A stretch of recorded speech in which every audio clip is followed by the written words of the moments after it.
DEIR AL-BALAH. Gaza Strip. International mediators work to extend a ceasefire in Gaza on Wednesday, encouraging Hamas militants to continue releasing hostages in exchange for the release of Palestinian detainees and greater relief from Israeli air and ground strikes. Otherwise, the ceasefire will end within a day.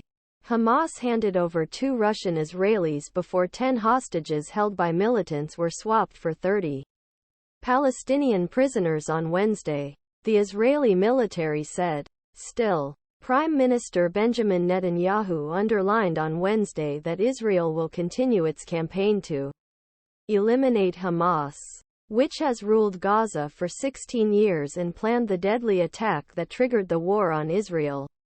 After this phase of returning the kidnapped people is completed, will Israel return to the war?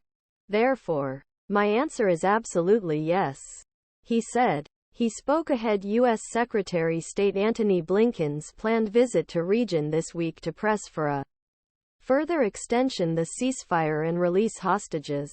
Weeks heavy ardment and land occupation have devastated large areas of Gaza and killed thousands Palestinians.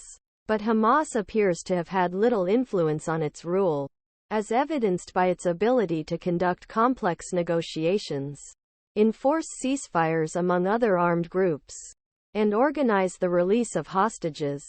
Hamas leaders, including Yehya Sinwar, likely moved south. Most of Gaza's 2.3 million population are currently trapped in southern Gaza, with 3/4 of them driven from their homes. The ceasefire led a mad rush to obtain supplies feed their families as aid arrived in larger but still inadequate quantities. Everyone is afraid that the war will soon start again.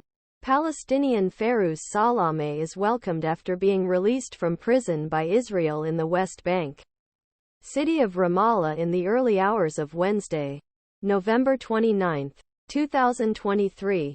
Hamas and Israel released more hostages and prisoners under the terms of a fragile ceasefire that held for a while. The 5th day is Tuesday. International pressure is mounting for a permanent ceasefire. An Israeli land assault on the south would likely come at an increasing cost in Palestinian lives and cause destruction that Israel's main ally, the United States, would not want to endure. The Biden administration has told Israel that it needs to act much more carefully if it launches an attack in the south.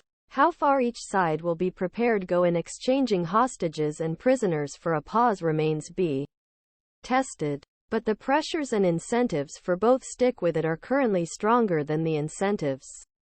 Return war.